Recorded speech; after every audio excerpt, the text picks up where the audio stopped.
الحمد لله نحمده ونستعينه ونستغفره ونؤمن به ونتوكل عليه ونعوذ بالله من شرور أنفسنا ومن سيئات أعمالنا من يهده الله فلا مضل له ومن يضلله فلا هادي له ونشهد أن لا إله إلا الله وحده لا شريك له ونشهد أن سيدنا ومولانا محمدا عبده ورسوله صلى الله عليه وعلى آله وأصحابه وسلم تسليما كثيرا كثيرا أما بعد فأعوذ بالله من الشيطان الرجيم بسم الله الرحمن الرحيم وعلم آدم الأسماء كلها ثم عرضهم على الملائكة فقال أنبئوني بأسماء هؤلاء إن كنتم صادقين وقال الله تبارك وتعالى في موضع آخر قل هل يستوي الذين يعلمون والذين لا يعلمون صدق الله العظيم قال النبي صلى الله عليه وسلم من يرد الله به خيرا يفقهه في الدين او كما قال عليه الصلاة والسلام۔ عزیز دوستو، بزرگوں، برادران اسلام، دعا کریں اللہ تبارک و تعالی کام کی باتیں کہلوا دے اور ہم تمام کو اس پر عمل کی توفیق عطا فرمائیں۔ ہماری گفتگو کا موضوع وہ ہے مدارس اسلامیہ، اور اسلام میں مدارس کا کیا کردار ہے، اور مدرسوں میں مسلمان کے بچوں کا داخلہ ہونا کتنا ضروری ہے۔ آج اس پر ہماری گفتگو ہوگی۔ اللہ کے نبی صلی اللہ علیہ وسلم نے ارشاد فرمایا، ان من اشراط الساعۃ ان یرفع العلم ویثبت الجہل۔ اللہ کے نبی صلی اللہ علیہ وسلم نے فرمایا کہ قیامت کی علامتوں میں سے، نشانیوں میں سے ایک نشانی اور ایک علامت، ایک شناخت یہ ہے کہ علم اٹھا لیا جائے گا اور جہالت چہر سو پھیل جائے گی، چاروں طرف جہالت ہی جہالت ہوگی۔ اور اسی حدیث کی تائید میں حضرت حذیفہ ابن یمان رضی اللہ تعالی عنہ کی حدیث ہے، فرماتے ہیں کہ اسلام اتنا پرانا ہو جائے گا جس طریقے سے انسان کپڑا پہنتا ہے، نقش و نگار والا کپڑا، اور پہنتے پہنتے ایک وقت ایسا آتا ہے کہ اس کے پھول بوٹے نقش و نگار ختم ہو جاتے ہیں، اسی طریقے سے اسلام بھی پرانے ہو جائیں گے۔ اسلام کے جو نقش و نگار ہے، اسلام کی جو چاشنی، حلاوت اور اسلام کے اندر جو مزہ ہے، وہ مزہ اور پھول نقش و نگار بھی ختم ہو جائے گی۔ اور آگے فرماتے ہیں کہ اللہ تبارک و تعالی ایک ایسی رات لے کر کے آئیں گے کہ وہ قرآن، جس قرآن کی وجہ سے آج کائنات قائم ہے، وہ قرآن جس قرآن کی وجہ سے سورج اپنی جگہ سے نکلتا ہے اور اپنی جگہ پر جا کر کے ڈوبتا ہے، وہ قرآن جس کی وجہ سے چاند اپنے وقت پر نکلتا اور اپنے وقت پر چھپ جاتا ہے، وہ قرآن جس کی وجہ سے پہاڑ اپنی جگہوں پر قائم ہے، وہ قرآن جس کی وجہ سے پانی دریا کے اندر اپنی روانی پر ہے، وہ قرآن جس کی وجہ سے سمندر اور دریا اپنے حالت پر چل رہے ہیں، وہ قرآن جس کی وجہ سے ہوائیں چل رہی ہے، وہ قرآن جس کی وجہ سے آگ کے اندر تپش اور گرماہٹ باقی ہے، وہ قرآن جس کی وجہ سے پانی کے اندر ٹھنڈک اور سردی پن باقی ہے، وہ قرآن جس کی وجہ سے انسان بولتا، سمجھتا، دیکھتا، سنتا ہے، وہ قرآن جس کی وجہ سے انسان کے ہاتھ کام کر رہے ہیں، وہ قرآن جس کی وجہ سے انسان کی آنکھیں روشنی دیتی ہے، وہ قرآن جس کی وجہ سے انسان پورے دن کے کام کر رہے ہیں، حتیٰ کہ انسان اپنی تمام ضروریات، حتیٰ کہ انسان کی زندگی بھی قرآن کے وجود پر منحصر ہے۔ حضرت حذیفہ بن یمان فرماتے ہیں کہ ایک رات ایسی آئے گی کہ وہ رات اور رات پورا کا پورا قرآن غائب ہو جائے گا اور قرآن کی ایک آیت بھی باقی نہیں رہے گی۔ وہ بہت افسوسناک اور مسلمانوں کے لیے، اسلام کے لیے، شریعت اسلام کے لیے افسوسناک والی رات ہوگی کہ پورا قرآن راتوں رات غائب ہو جائے گا، مسلمانوں کو احساس نہیں ہوگا۔ اور اس وقت جو مسلمان باقی رہیں گے، جو ضعیف عورتیں، ضعیف مرد اور چھوٹے چھوٹے بچے ہوں گے، وہ صرف اور صرف یہ کہیں گے وجدنا آباءنا، کہ ہم نے ہمارے آباء و اجداد کو اسی حالت میں پائے کہ انہوں نے لا الہ الا اللہ کہا، ہم نے ان سے یہی سنا اور ہم صرف یہی کہتے جا رہے ہیں۔ چنانچہ مسلمانوں کو صرف اور صرف لا الہ الا اللہ کا پتہ ہوگا، اس کے علاوہ نماز کیا ہے اس کا کسی کو پتہ نہیں ہوگا، اس کے علاوہ زکوٰۃ کیا ہے کسی کو زکوٰۃ کے سلسلے میں پتہ نہیں ہوگا، اس کے علاوہ حج اور نماز کے طریقے کیا ہے کسی کو پتہ نہیں ہوگا، صدقات و خیرات کیا ہے کسی کو پتہ نہیں ہوگا۔ تو حضرت حذیفہ بن یمان نے فرمایا کہ جس طرح انسان کے کپڑے پہننے کی وجہ سے کپڑے سے نقش و نگار ختم ہو جاتا ہے، اسی طریقے سے اسلام کی جو تمام تر خوبیاں ہیں، تمام تر شعار ہے، مسلمان وہ تمام چیزوں کو بھول جائیں گے۔ دعا کرے کہ اللہ تبارک و تعالی ایسی رات ہمیں نصیب نہ کرے، اللہ تبارک و تعالی ہمیں ایسی رات نہ دکھائے۔ ہمیں آج ضرورت ہے، اللہ کے نبی صلی اللہ علیہ وسلم نے فرمایا کہ علم اٹھا لیا جائے گا، اس سے پہلے ہمیں علم حاصل کرنا ہوگا، اس سے پہلے ہمیں قرآن کو سیکھنا ہوگا، اس سے پہلے شریعت کے تمام تر احکام ہمیں جاننے ہوں گے، اس سے پہلے ہمیں نمازوں کے طریقے خود اور اپنی اولاد کو سکھانے ہوں گے، بتلانے ہوں گے۔ اس کے لیے کیا طریقہ ہے؟ اس کے لیے صرف اور صرف ایک طریقہ ہے، طریقے تو بہت سارے ہیں لیکن جو مضبوط طریقہ ہے وہ مدارس ہے۔ مدارس کے اندر ہمیں جانا ہوگا اور وہاں جا کر کے ہمیں طلبہ علم کو علم حاصل کرنا ہوگا اور ہمیں قرآن کی تمام تر چیزیں ہمیں سیکھنی ہوں گی، تب جا کر کے ہم اپنے اسلام کو باقی رکھ سکتے ہیں۔ آج ذرا اس مسلمان اپنے آپ پر غور کرے، اپنے گریبان میں جھانک کر کے دیکھے، اپنے آپ کو جھنجھوڑے اور کھنگالے تو پتہ چلے گا آج مسلمان دین سے کتنے دور ہیں۔ آج دنیاوی کوئی چیز بھی اگر وجود میں آتی ہے، دنیاوی کوئی چیز بھی لانچ ہوتی ہے تو اس مسلمان کو اور دنیا والے کو اس کا پتہ ہوتا ہے کہ اس کا استعمال کس طریقے سے کیا جائے۔ آج اگر ایک نیا فون آ جائے تو سب کو پتہ ہو جاتا ہے کہ یہ فون آیا ہے، اس کے چلانے کے طریقے اور استعمال کرنے کا طریقہ کیا ہے۔ اگر آج ایک نیا کمپیوٹر آ جائے تو اس کے طریقے فوراً اس مسلمان سیکھ جاتے ہیں، فوراً دنیاوی لوگ سیکھ جاتے ہیں۔ تمام تر آج کی سیاسی اور تمام تر کھانے پینے کی چیزیں اس کے بارے میں تو مسلمانوں کو پتہ ہے، پتہ نہیں تو صرف یہ نہیں ہے کہ قل هو اللہ احد کا معنی کیا ہے، اللہ الصمد کا معنی کیا ہے، لم یلد ولم یولد کا معنی کیا ہے، ولم یکن له کفوا احد کا معنی کیا ہے۔ آج پتہ نہیں ہے تو صرف یہ نہیں ہے کہ انشاءاللہ کا مطلب کیا ہے، الحمدللہ کا مطلب کیا ہے، سبحان اللہ کا مطلب کیا ہے، اللہ اکبر کا مطلب کیا ہے۔ ہم صبح سے لے کر کے شام تک 5 نمازیں پڑھتے ہیں اور پانچوں نماز میں کم از کم 40 سے 45 مرتبہ سورہ فاتحہ پڑھ لیتے ہیں، لیکن الحمدللہ رب العالمین کا ترجمہ نہ پتہ، نہ اس کی تفسیر معلوم ہے، نہ اس کا مطلب پتہ ہے، الرحمن الرحیم کا معنی پتہ، نہ مالک یوم الدین کا معنی پتہ، نہ ایاک نعبد و ایاک نستعین کا معنی اور مطلب کیا ہے اس کا پتہ، نہ اہدنا الصراط المستقیم جو ہم روز بار بار کہتے ہیں کہ یا اللہ ہمیں سیدھا راستہ دکھا دے، اس کا ہمیں کوئی مطلب نہیں۔ صراط الذین انعمت علیہم غیر المغضوب علیہم ولا الضالین، اس سے ہمیں کوئی مطلب نہیں۔ آج ہمیں اسلام کے بارے میں کچھ نہیں پتہ، کیوں؟ اس لیے کہ ہم نے اپنے مدارس کو چھوڑ دیے، مدارس سے نفرت کرنے لگے، مدارس کو بری نظر سے دیکھنے لگے۔ مدارس ہمیں آج چوب رہے ہیں کہ یہ مدارس کے اندر دوسری چیزیں سکھائی جاتی ہیں، ایسا نہیں ہے۔ مدارس کا مقصد اور صرف یہ ہے کہ اس سے دین پھیلے، اس سے شریعت کے احکام عام ہو، اس سے حلال و حرام کی تمیز کی جائے، صرف اور صرف یہ مقاصد ہے۔ اس لیے آج ہمیں ضروری ہے کہ ہم اپنے تعلق کو مدرسے سے جوڑیں۔ چھوڑے, اپنے آپ کو مدرسے سے تعلق کر کے رکھے، مدرسے سے بنا کر کے رکھے.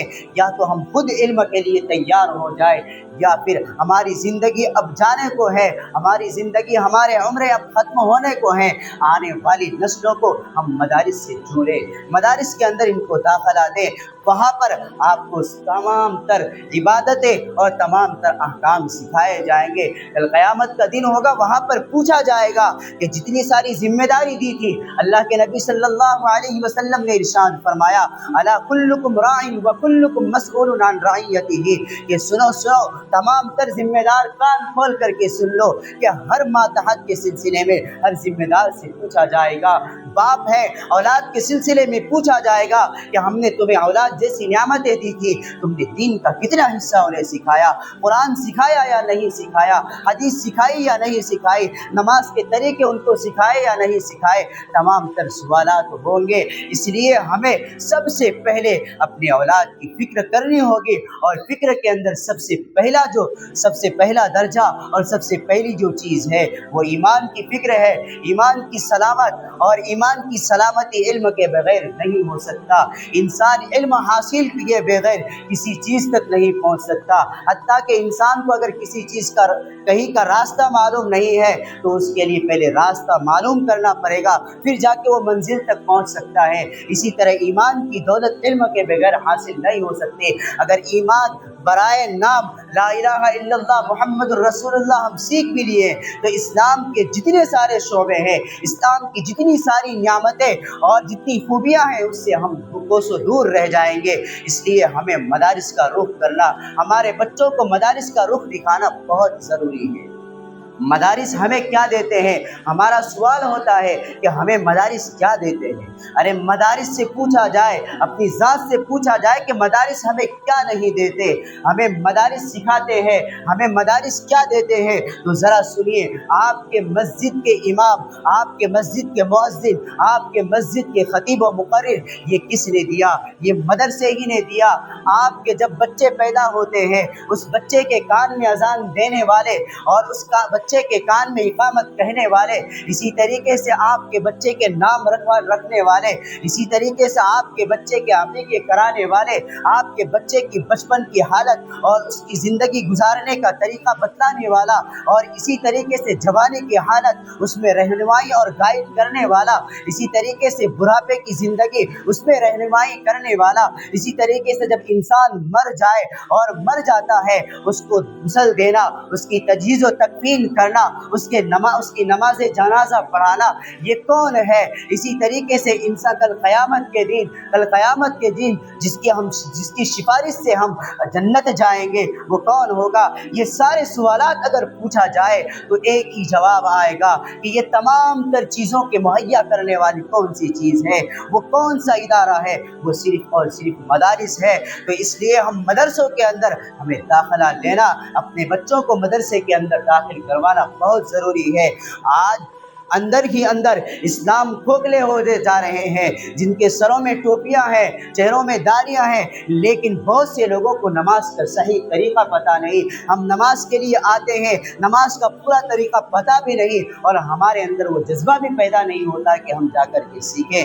اس لیے ہم اپنی اولادوں کو مدارس کا رخ کرائیں، انہیں دکھائیں کہ انہیں بتلائیں کہ بھائی آگے چل کر کے یہی چیز ہے جو انسان کی دنیا اور انسان کی آخرت بنانے والی ہے. اس لیے درخواست ہے کہ یہ وقت ایسا ہے کہ عید الفطر کے بعد شوال کے مہینے میں مدارس کے اندر داخلہ شروع ہوتے ہیں، داخلے دیے جاتے ہیں. اس لیے آپ اپنے بچوں کا داخلہ مدارس کے اندر کرائیں، قرآن سکھائیں، اور اسی طریقے سے حدیث سکھائیں. حدیث پڑھانے والے، قرآن پڑھانے والے، قرآن کے الفاظ درست کرانے والے آج قاری قرآن انتظار کرتے ہیں کہ آئے ہمارے پاس. محدثین، حدیث سکھلانے والے، قرآن کی تفسیر کرنے والے مفسرین انتظار کرتے ہیں کہ اچھے طلبہ آئے، اچھے لوگ آئے پڑھنے کے لیے تو ہم پڑھائیں اس کو. اس لیے اپنے مستقبل کے خاطر اور اپنے مستقبل کو سنوارنے کے خاطر اپنے بچوں کا داخلہ مدارس کے اندر کرائیں. ہاں، انسان کے ذات کے متعلق سوال ہوگا، وہیں پر انسان کے ماتحتوں کے بارے میں بھی اس سے سوال کیا جائے گا. اس لیے اللہ کے نبی صلی اللہ علیہ وسلم نے ارشاد فرمایا کہ لوگوں،